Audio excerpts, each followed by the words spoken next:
கர்த்தரோட பரிசுத்த ஸ்தோத்திரம். Praise the lord. God bless you all. நம்ம வந்து ஒரு சின்ன டாபிக் பார்ப்போம். தேவன் விரும்பாத எந்த அசுத்த கிரியை நமக்குள்ளே இருக்கக்கூடாது. மார்க் 5:25-26 பார்த்தோன்னா, பெரும்பாலும் ஸ்திரீ 12 வருடம் பலவீனம் என்ன குன்று அவள் பெருசாக ஆவி பலவீனப்படுத்தி அந்த ஆவி ஒரு பெரிய பர்வதம் போல் இருந்தது அவளுக்கு. இப்போ பாருங்கள், எவ்வளோ பெருசாக இருந்திருந்தால் அவள் பர்வதம்னு சொல்லுவாள். அந்த அளவுக்கு அவளுடைய 12 வருடமாக இருந்தது. ஒவ்வொரு அவளுடைய சொத்து சுதந்திரம் எல்லாம் போச்சு. அவங்க தாய் தப்பனும் செத்து போயிட்டாங்க. எல்லாம் போய் தனிமையில் விடப்பட்டு அவள் அங்கே ஆண்டவர் வராருன்னு கேள்விப்பட்டு என்ன செய்கிறான், ஓடி போகிறா. நடக்கக்கூட முடியாது, அப்படியே போகிறா. முடியாமல் போயிட்டு வசதி ஓரத்தை தொட்டு என்ன செய்கிறா, பலப்படுறா. எப்படின்னா அவளுடைய சக்தி, தேவனுடைய சக்தி அவளுக்குள்ளே போன உடனே அவள் என்ன செய்கிறா, சுகமடைகிறா. அது ஆண்டவர் பார்த்துறாரு. இவ்வளோ ஜனக்கூட்டத்தில் இருந்தாலும் இந்த நெரிச்சலில் இந்த ஸ்திரீ வஸ்திரத்தை தொட்ட உடனே ஆண்டவர்கிட்ட வல்லமை புறப்பட்டது. ஆண்டவர் அறிவார். அவ்வளோ அறிகிறான். ஏன்னா அவளுக்கு சுகம் கிடச்சிது. ஆண்டோடைய வல்லமை அவகிட்ட போச்சு. அது உடனே கேட்குறேன், யார் தொட்டதுன்னு கேட்குறாரு இல்லையா? அப்போ நடுநடுங்கி போய் நான் தான் ஆண்டவரேன்னு சொல்கிறேன். விசுவாசத்தை நிகழ்ச்சிதுன்னு சொல்லிட்டு அனுப்புகிறாரு. அதனால் இப்போ உன்னுடைய பாடல்கள் நீங்கள் என்ன செய்ய சுகமாக அனுப்பிச்சி விட்ரு. அப்போது சீஷர்கள் வந்து என்ன சொல்கிறாங்க, இவ்வளோ பேர் நெருக்கத்தின்னு இருக்கிறாங்க, யாருன்னு கேட்குறாரு இவருன்னு சொல்லி நினைக்கிறாங்க. ஆனால் பாருங்கள், எத்தனை ஆயிரக்கணக்கான பேர் லட்சக்கணக்கான பேர் இருந்தாலும் தேவனுடைய பிள்ளைகள் ஆண்டவர் அறிந்து கொள்கிறாரு. அவருடைய கண்களை எப்போது நீதிமன்றங்கள் மேல் நோக்கமாக இருக்கிறது. அவர் எப்போது பலவீனப்பட்டவங்களை நோக்கி பார்க்குறாரு. அவர் எப்போது என்ன செய்யறது, பரிசுத்தத்தை நோக்கி பார்க்குறாரு. நான் தன்னுடைய பிள்ளைகளை என்ன செய்கிறாங்க அப்படின்னு சொல்லி நம்ம மேலே அவர் ஒரு கண் வச்சுருக்கிறாரு. அதனால்தான் எவ்வளோ பெரிய பர்வதமான வியாதியாக இருந்தாலும், பலவீனமாக இருந்தாலும், துக்கமாக இருந்தாலும், நோயாக இருந்தாலும், என்ன பாடுகள் வந்தாலும், உபத்திரவம் வந்தாலும், அது நமக்கு பர்வதம் போல் இருந்தாலும் ஆண்டவர்கிட்ட அது மெழுகு போல் உருகி பனி போல் உருகிடும். அதுதான் மெயின். சரிங்களா? 2வது யாக்கோபு 2:20-21 தேவனுக்கு விரும்பாத எந்த காரியமும் அசுத்த மக்களியம் இருக்கக்கூடாது. நம்மக்கிட்ட தேவ கிருபையில் நம்ம என்ன செய்யணும், பலப்படணும். தேவ கிருபையில் அனுதினமும் பலப்படணும். மத்தேயு 9:20 சொல்லப்பட்டிருக்குது. ஒவ்வொரு நாளிலும் தேவ கிருபையில் நம்ம பலப்படணும். அது மட்டும் இல்லாமல் ஆபிரகாம் ஈசாக்கை பலப்படுத்தல் செலுத்தின போது கிரியைகளில் தான் நீதிமானாக்கப்பட்டான். அதுவரையும் அவன் வந்து விசுவாசத்தை நீதிமானாக இருந்தான். அப்புறம் அவன் ஈசாக்கை பலி எடுத்துக்கு போயிட்டான் பாருங்கள். யார்ட்டையும் சொல்லாமல் தனிமையாக போய் ஆண்டவர் சொன்னது கீழ்ப்படிதான் பாருங்கள். அப்போ தான் என்ன செய்தான், அவன் கிரியையில் நீதிமானாக்கப்பட்டான். கிரியைகளினால் இப்போ நம்ம வந்து கிரியைகளினால தான் நம்ம நீதிமானாக்கப்படணும். வாய் சொல்லினாலேயோ வாய் சாமர்த்தியத்தினாலேயோ ஆண்டவரை வந்து மகிமைப்படுத்துறதுனால நம்ம ஒன்றும் செய்ய முடியாது. நம்ம கிரியை வந்து அவருக்கு என்ன செய்யணும், பிரியமாக இருக்கணும், உண்மையாக இருக்கணும். அப்போ தான் நம்ம நீதிமானாக்கப்படுவோம். அதாவது கிரியையில் அது விசுவாசம் சத்ததுன்னு வேதம் சொல்லுது. அப்போ நம்ம கிரியையினால் தான் என்ன செய்யணும், விசுவாசத்தை வர்த்திக்க பண்ணணும். கிரியை இருந்தால் தான் நமக்கு விசுவாசம் இருக்குதுன்னு அர்த்தம். சும்மாவே விசுவாசம்னுவாங்க. ஆனால் அவங்களுக்குள்ள விசுவாசமே இருக்காது. போய் மாயான ஒரு வாழ்க்கை தான் அவங்க வாழ முடியும். அந்த விசுவாசம்னா என்னன்னா, நான் கண்டு விசுவாசிக்கிறத காணாமல் விசுவாசிக்கணும் பாக்கியவான். நான் காணப்படாத ஒரு பொருளை பற்றி நம்ம விசுவாசிக்கணும். அதுதான் விசுவாசம். இந்த விசுவாசத்தை நம்ம என்ன செய்யணும், காத்துக்கொள்ளணும். அதனால் ஆபிரகாம் விசுவாசத்தின் தகப்பன். எதுனாலும் விசுவாசத்தினால் பெற்றுக்கணும். எதுனாலும் ஆண்டவர் மேலே பைத்தியமான ஒரு விசுவாசத்தை தான் இருப்போம். அதனால தான் ஆண்டவர் வந்து அவனை நம்புகிறார். எல்லாவற்றுக்கும் அவனை வச்சார். அந்த மாதிரி தான். அதனால் நாம் விரும்பாத நம்ம நம்ம தேவனுக்கு விரும்பாத செயல் எதுவுமே செய்யக்கூடாது. நாம் விரும்புவதை தேவன் கேட்பார், கிரியைகளை பார்ப்பார். நம்ம விரும்புவதை தேவன் என்ன செய்கிறது, கேட்குறாரு. என்ன என் பிள்ளை என்ன கேட்குது, என்ன ஏதுன்னு விசாரிப்பார் நம்மளை. ஆனால் கிரியைகளையும் என்ன செய்வார், பார்ப்பார். கிரியை பார்க்குற தேவன் தான் நம்முடைய தேவன். சரிங்களா?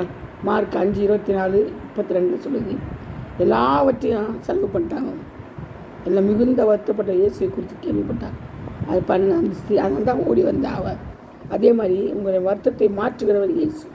நம்முடைய வருத்தத்தை என்ன செய்யறா, மாற்றுகிறவர் இயேசு. வேறு யாராலையும் நம்மளுடைய வருத்தத்தையோ நம்முடைய பாடுகளையோ நம்ம வியாதிகளையோ மாற்ற யாராலையும் முடியாது. அது மட்டும் இல்லை, நம்மை காணும்படி சுற்றிலும் செய்கிறாரு, பார்க்குறாரு. நம்ம சுற்றிலும் நம்மளை காண்கிற தேவனுடைய கிரியை நம்முடைய எப்போது இருக்கணும்.